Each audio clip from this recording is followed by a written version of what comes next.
Hi everyone, here we've got Niteo Tools Titan, and let me show you how to remove and then add a Google account to this device. So first of all, let's get into the settings. Now let's go to the personal section and tap on accounts. And as you can see here, we've got our previously added Google account, so let's tap on it. In order to remove it, simply tap on this three dots icon here and click on remove account. If you are ready, click on remove account again. Now let's get back, and as you can see, this Google account simply disappears. In order to add new one, simply click on add account. Now let's choose Google.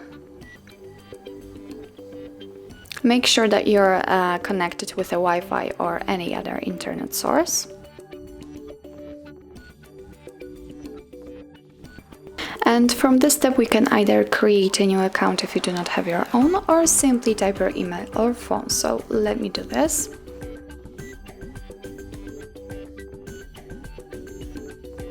Okay, and after that click on next.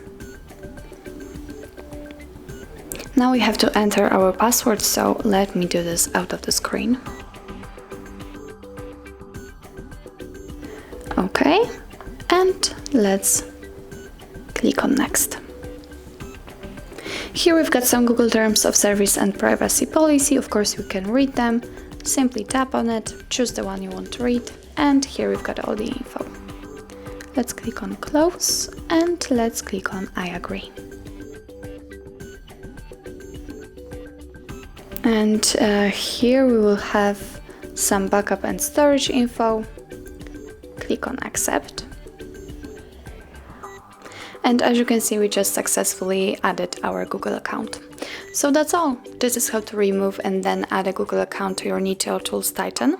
Thank you so much for watching. If you find that this video was helpful, please hit the subscribe button and leave the thumbs up.